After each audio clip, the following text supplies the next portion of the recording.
What's going on, everybody, and welcome back to Comic Breakdown. In this video, we are jumping into something brand new. This is the Deadly Neighborhood Spider-Man, issue number 1, with a story written by Taboo and B. Earl. The artist is Juan Ferreyra. This is a brand new take on Spider-Man, throwing him all the way over to the West Coast. This story is picking up in Los Angeles. This is very trippy, it's very psychedelic, not being able to tell the difference between magic and science, the difference between reality and dream. But something dark is plaguing Peter Parker, not understanding what is happening, not understanding what is going on. The demons waiting for Peter Parker are going to test him like he has never been tested before. Now, make sure you guys are subscribed to the channel, make sure you like this video, and with that being said, let's dive into this breakdown. Alright gang, so as we dive into this issue number 1, we are picking up with Spider-Man, making his way through LA. He lets us know that he has been having some very, almost vivid dreams lately, very dark nightmares, not really understanding what this is, not understanding where it is coming from, believing that maybe this is part of his subconscious. These dreams have been so vivid that he even went up against a guy by the name of Sleep Stiller. But this dream, it doesn't feel like that one. There seems to be some kind of similar palette that he remembers. It's almost as if he has already been here before. And if he is being honest with himself, he has really felt trapped lately, like everything is out to get him. The city itself trying to eat him. And then he has been dealing with the feeling like he is not doing enough, because while he puts bad guys in jail, he feels as if this is almost reactionary instead of proactive. But he is also not a man that is willing to kill bad guys, not like the Punisher or people like that. He thinks maybe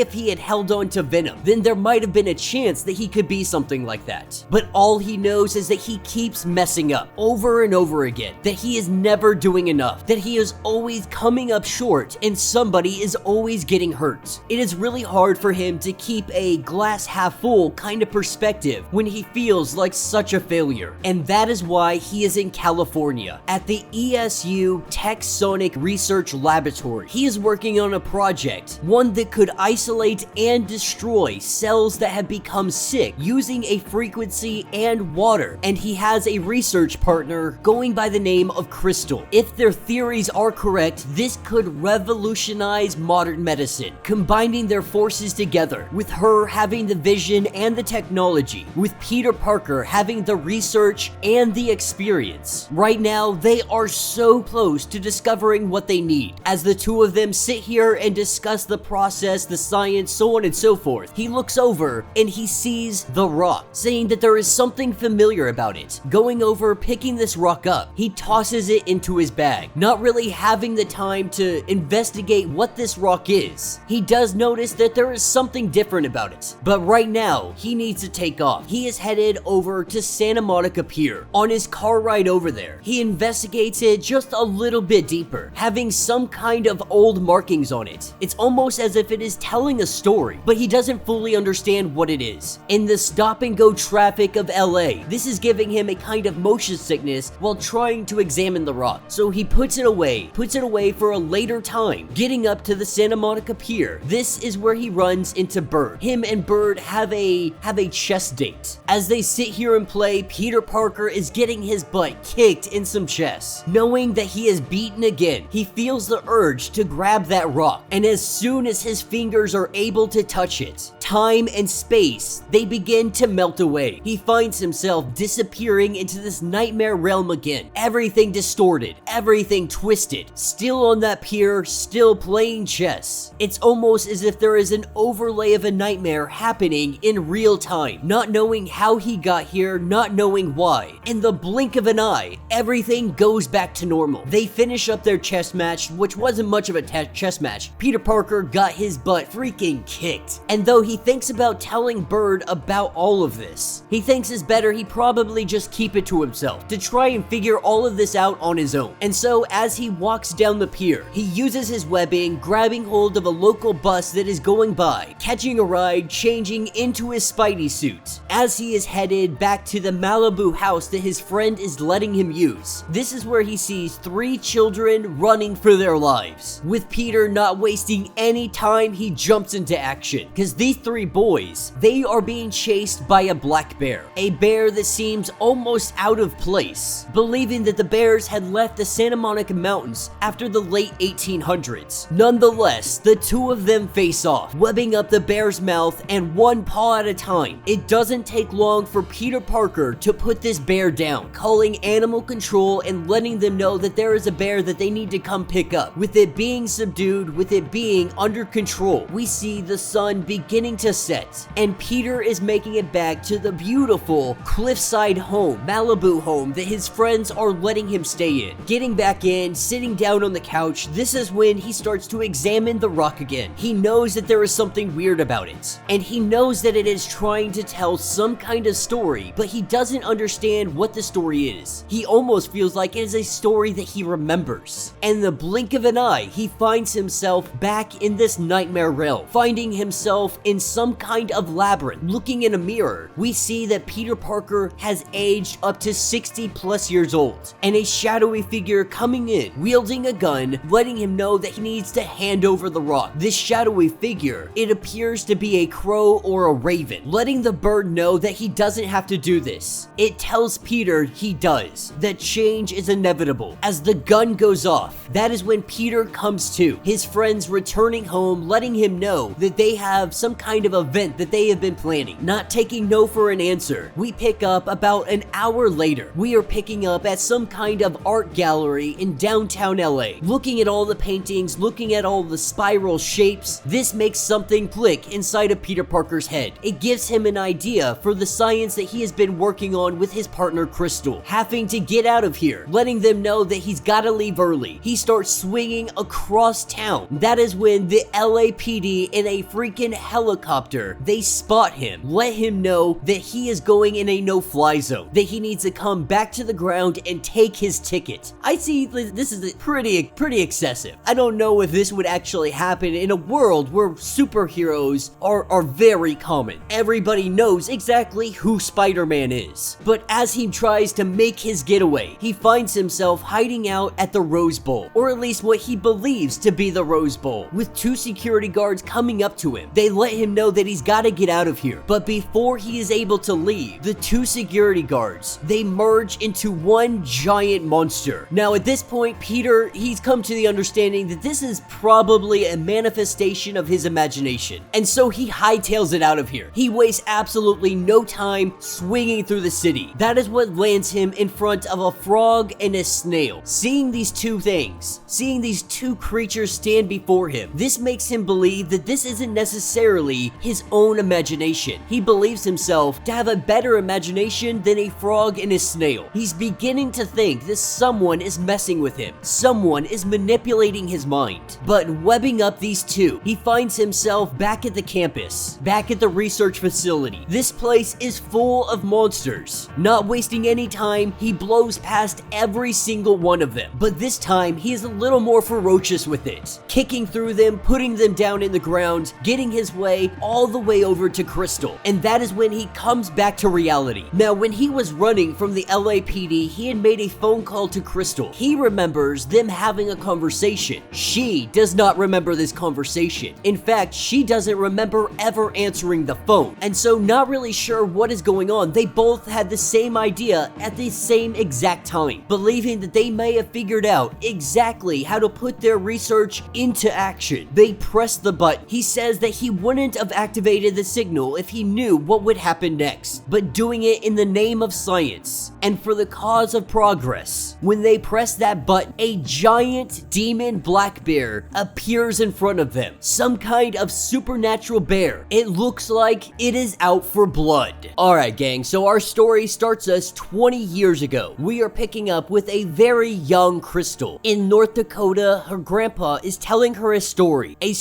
about a coyote walking along with his friend Iktomi. The two of them spotting a rock having very spider-like green moss all over it. The rock was named Aya, and it wasn't just any rock, but a rock with great power. Coyote was able to feel this power. As they come across it, Coyote decides that he is going to give his blanket to Aya. Making the rock warm, the two of them go off. But as the night comes and it gets cold, Coyote asking his friend Iktomi if he can go out there and really just go get the blanket back. The two of them going out to get it. Aya had refused at first to give the blanket back, and so he stole it. He stole it and ran away. With Aya not happy about Coyote's trickery, the rock gave chase. The Coyote being flattened and the rock taking back the blanket. And while this story doesn't have relevance right off the bat, we can tell that this story is going to be connected with whatever is going on with Peter Parker. That is what picks us up with Peter inside the laboratory. The demon bear has come out, and Spidey wastes no time trying to fight back against it, but he is severely overpowered, the demon bear having him in his clutches. The two of them talk on a telepathic level. The demon bear is telling him that their experiments, they have weakened the junction between its world and the real world. The psychic sickness in their world, in Peter Parker's world, it is so intense, Demon Bear needed to feed after its long hibernation, with Peter willing to do whatever he needs to do to stop the Nightmare Realm from entering their world. The Demon Bear makes a wager. Peter Parker has 3 days to find the maze and defeat the Demon Bear there. That is when Peter Parker, he asks what the stakes are. What if he wins? What if he loses? The Demon Bear tells him that if he loses, the nightmares will break free and infect their reality. The psychic sickness has turned into something. Energy is neither created nor destroyed, and so it has to go somewhere. Demon Bear couldn't have it bleeding back into his world. Otherwise, it wouldn't be able to go back to sleep. Asking what happens if he wins, Demon Bear tells him that instead of affecting their entire reality, the nightmares would infect him, that he would live a waking nightmare until the day he died. And with one final question, he asked the Demon Bear, "Where is the maze?" Giving a very vague response. He has no idea where to begin looking. He says the rock is its beating heart, that if Peter Parker listens to the rock, it will guide him where he needs to go. And just like that, the Demon Bear is gone. Crystal, not seeing any of this, the only thing she sees is a failed experiment, believing that it did not work. With Peter not really knowing what to do with all this information that he just got, Crystal and Peter decide that they are gonna go grab a bite to eat. As they sit here, this is where Peter Parker, he tries to explain what happened with the Demon Bear. As he is sitting here trying to explain it to Crystal, a stranger walks up with a piece of paper, dropping it on the table, saying that he was told to give this to him by a random stranger, that he needed to look for 2 very confused individuals, with these 2 being the only ones to fit the bill so far. He hands the paper to him, and on it, there is a swirling spiral. Inside of this paper, there is a feather, and it says, "Stir coffee." Stirring the coffee up, this is where they see a spiral in the coffee, a raven flying out of it. Both Peter and Crystal are able to see it, having no idea what is going on, having no idea what they are seeing. Peter Parker is doing his best to try and explain what the Demon Bear had told him. Recognizing only the Demon Bear, Crystal does recognize the characters from a childhood story her grandfather had told her about. She sees Iktomi, the Spider-Man, and Coyote, telling Crystal that he has only 3 days to find the maze and complete it, where the Demon Bear will be waiting for him. Now, she doesn't know that he is Spider-Man, so he makes up a reason or an excuse on what will happen when he finally does reach the Demon Bear. That is what takes us over to Crystal's house. The two of them, they have been working non-stop trying to decipher where the heck this maze could possibly be. At this point, Crystal has already fallen fast asleep, and it doesn't take long for Peter Parker to fall asleep as well. When he wakes up the next morning, he finds that Crystal is no longer in the house, but that ancient magical rock, somehow it wound up on the ground. Going and picking it up, he gets a phone call from Wong, needing some advice and needing some help. This is when Peter runs into some goons. The artist from the night before is here, saying that Wong said, "We needed to be expecting you. This is where she tells Spider-Man that Wong's magic and her magic, they are a bit different. She comes with a more scientific approach. Getting ready to get started, he hands over the magical rock, saying that it is ancient, it is otherworldly. This rock is both the beginning and the end. It holds the patterns connected to nature. This is when they almost transcend space and time, letting him know that this rock came from the other side of that point. The sequence is everything and everywhere. It connects to the symmetry of the multiverse itself. It holds all the knowledge from the other side, but the rock also has a sickness inside of it, and this sickness is desperate to be free. Throwing the rock towards Peter Parker, it hits him in the chest, and it connects to him. As it glows on his chest, the artist knocked out by his side. The guards come running in, believing that Spider-Man is responsible. They immediately start attacking him, with Spider-Man trying to let them know that he didn't do this, he doesn't understand what is going on. They are not listening. That is when he wakes up, as if he never went to see her in the first place, as if none of that had even happened. Answering his phone, Randy is on the other end, believing that that was all a dream. That is until he lifts up his shirt, and that rock, it is attached to him, appearing to be underneath his skin. Not sure what this means or where this is headed. Spider-Man knows that this can't be good. Alright gang, so as we dive into issue number 3, we had last left off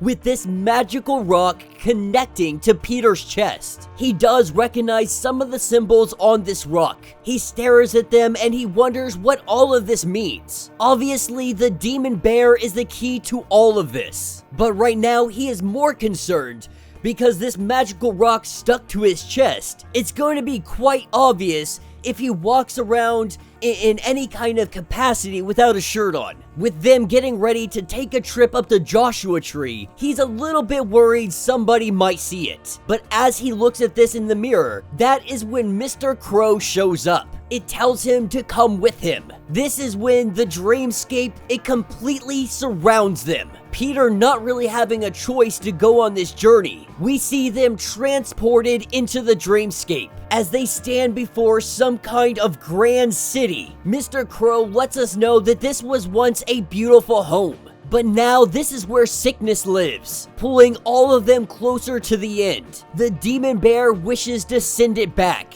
telling Peter to hop onto his back. He takes him and they go flying over all of this, being very cryptic, not giving a lot of detail on exactly what is going on. For Peter, this is all a dream, but for others, this is a home.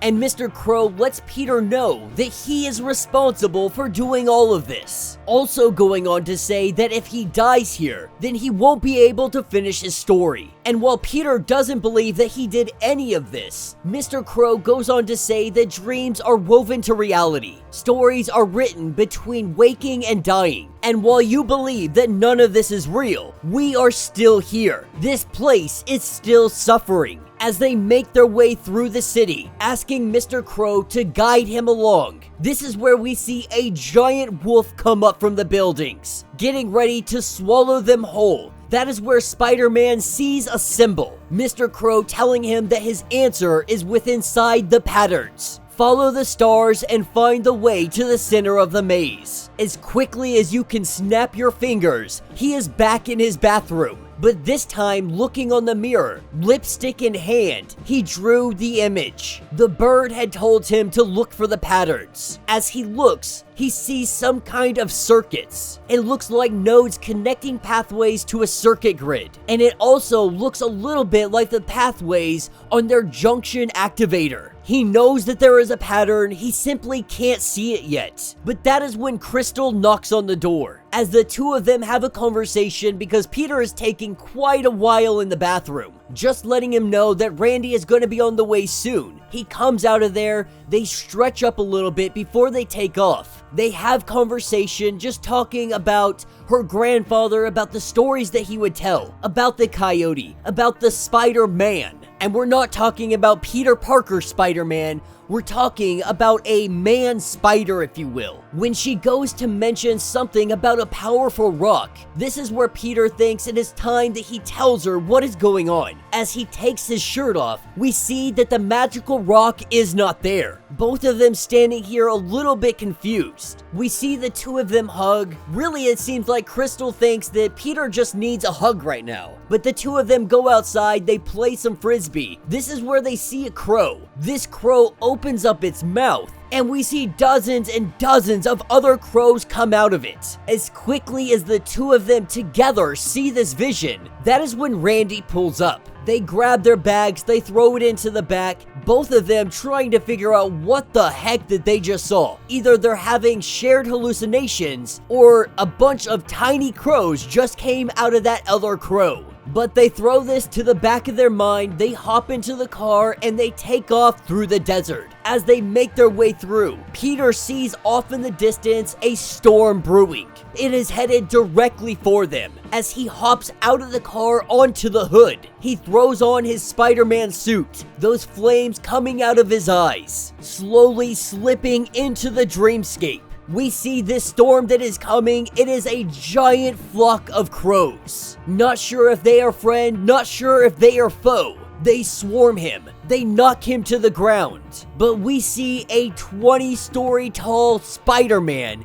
He stands up out of that. Giant flames coming out of his eyes, looking absolutely terrifying, becoming the nightmare doppelganger. He submits to the crows and he trusts them to guide him. He becomes one with the murder. He can feel the burning rage pumping through his veins, flowing from the stone heart. The demon bear is about to feel the full fury of this deadly neighborhood Spider-Man. Alright gang, so as we dive into this story, we are picking up sometime, someplace. Crystal's grandfather telling her a story. Once there were 5 wolves. They were all brothers, they traveled together, they hunted together. They shared their food with the coyote. One time when the coyote took the food, he noticed the 2 younger wolves were looking up to the sky. When he asked what they were looking at, the 2 wolves decided to tell Coyote they saw something up in the sky. And so Coyote said that he can show them how to get up there. He took out his bow and he fired arrow after arrow. Threaded together, each arrow pierced a star, and together they formed a chain. Coyote had led the way as the 5 wolves had followed. In the distance, there were 2 large grizzly bears. Coyote didn't trust the bears, so he stayed behind. But the wolves liked the grizzlies. They decided to go, with Coyote looking up to the 7 of them and thinking to himself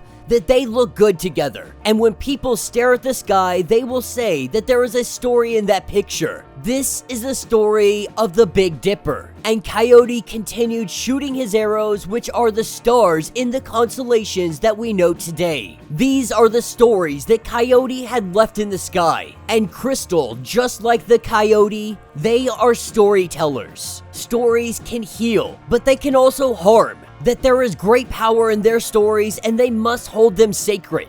Their stories are in the stars, just as they are here on Earth. Every rock, every tree holds a story, just as every crashing wave connects each of their lands from shore to shore, reminding Crystal to follow the stars. Follow them to their stories. As we pick up with Peter Parker, powered by the crows, something that he never thought he would ever have to say. He let the crows guide him as they flow through and around him, and they have led him to the confrontation with a demon bear. Being able to break away from the demon bear, him and Crystal go running. Not even sure how Crystal was able to get here, she lets Peter know that she came through a story. A story that took her to the sky and she crawled back out, exiting through her own eye. Right now, they are somewhere between the real world and the demon bear's world, almost like a junction between realms. But Spider-Man does believe that this rock has to be the culprit. At this point, Crystal has figured out that this is in fact Peter Parker. Randy and Janice still in the vehicle that is all webbed up. As Peter and her go to get them down,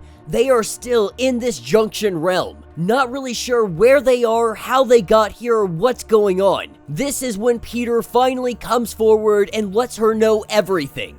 Now that she's figured out his identity, he is letting her know about the image that he had painted inside of her bathroom on the mirror wall. And to them, this looks like some kind of circuit pathways. The ones that they had soldered back at the laboratory, with Peter drawing this on the ground. They look very similar, thinking maybe if they combine these two symbols together, it may give them an answer. When they do, it looks just like the Big Dipper. And while Peter doesn't truly understand the significance of any of this, Crystal does. This is a map. This is a map to the maze. But as they figure this out, they see that their friends have turned into giant monsters, going chasing after Peter and Crystal, letting them know that the 3 days are almost up. Crystal says that there is a story that has a tower, the Devil's Tower, that the stories and dreams are all connected, telling Peter to try and raise up the ground. Not really sure what she is talking about,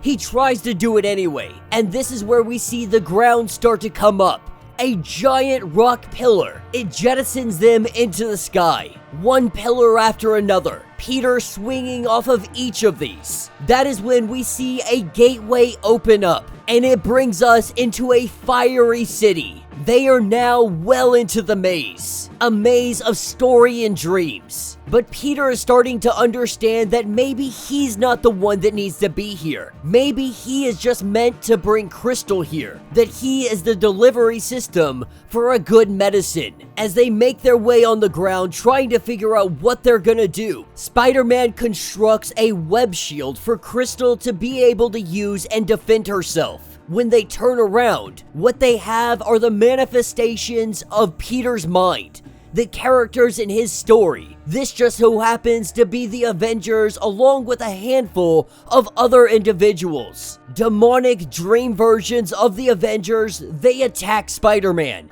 and Spider-Man doesn't hold back, decapitating Captain America, using the Hulk as a human shield as Iron Man blasts right through the back of his head, cutting off the arm of Thor and taking Mjolnir with his webbing and slinging it all over the place. Laying down this kind of destruction, Crystal tells him to stop, that he has to get control, because if he doesn't, he will become just like them. This is where Peter grabs hold of her and they go slinging out of here. Peter letting it be known that something broke inside of him. But Crystal says that they have to glue themselves back together, that they cannot feel themselves with rage. This is when they figure out that maybe that rock on his chest, it is more than they have been saying. The stone, it is the center of the maze, that they can go through the stone, the golden spiral. With Peter putting his hand into the stone, he goes through everything,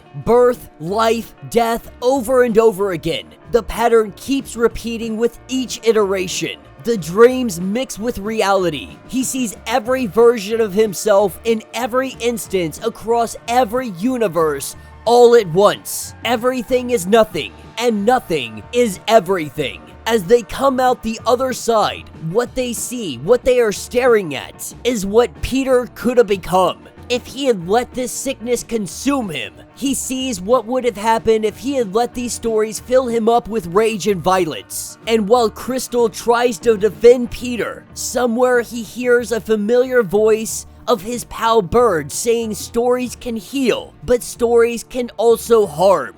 Alright gang, so we are jumping right into the fray, and Peter Parker finds himself face to face with this evil dream version Spider-Man. This ancient monstrosity, it immediately attacks Peter Parker, driving one of its legs right through the chest of Peter, and it picks him up. It introduces Peter to himself, trying to let Peter know that this is the real you, this is the real me. What Peter is seeing is a version of himself that he could be. That if he chose to be this way, this is what he could be. He could be this monstrosity. Peter ripping away its face, That's when he says that it is time to go. He puts his hand onto this monstrosity's face, and we see it turn to stone. With that, there is a giant explosion. And with that explosion, the spider is gone. But then we see rocks starting to move in the air. They start to levitate. They circle around Crystal,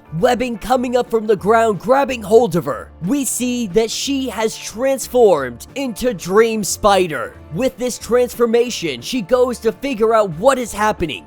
Maybe Peter knows what is going on, but she finds Peter bleeding out on the ground, appearing to be almost dead or at least on the verge, having a giant hole right in the middle of his chest. Peter is still trying to figure out what the heck just happened to Crystal, and the truth is, she has no idea, but she thinks that she needs some kind of cool name to go along with her look. Peter telling her that Spider-Woman's already taken. Stone Spider sounds kind of nice, but she goes with Dream Spider. That's when Peter looks over her shoulder to see that the demon bear is coming after them. The demon bear trying to track them down because he knows if they can get home, this means that they can heal the sickness. And you would think that the demon bear would want them to make this nightmare world better. But the saying goes, the devil you know is better than the one you don't. But our two heroes, they are able to escape to their lab, with Dream and Spider-Man making their way in.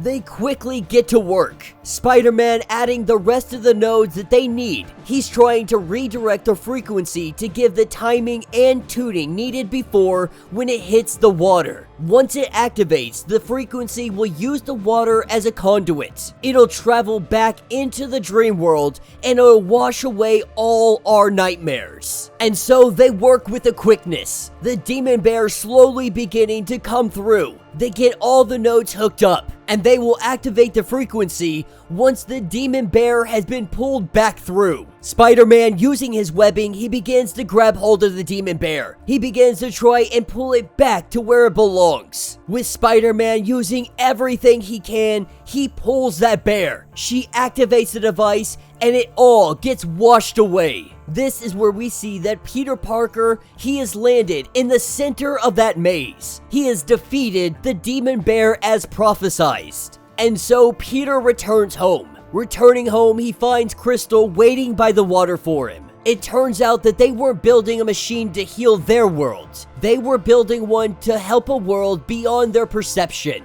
The world of all stories and dreams. Picking up the next day, Peter is saying goodbye to everybody. Now that his work here is done, it is time for him to return home. With some inner dialogue from Peter, asking how do we know what is real and what is not? If we trust only our senses, we'll often miss the deeper meaning behind us. Even a spider's sense only warns of danger, but it doesn't show him the truth. The truth is for him to discover on his own. It's for all of us to discover on our own journeys, connecting and listening to each other's story, and hoping that one day makes sense out of all this thing that we call life. And that will be the end of this story. So let me know what you guys think down in the comments. So this was definitely a fun story. From issue number 1 to issue number 5, this far surpasses anything that is going on with the Amazing Spider-Man.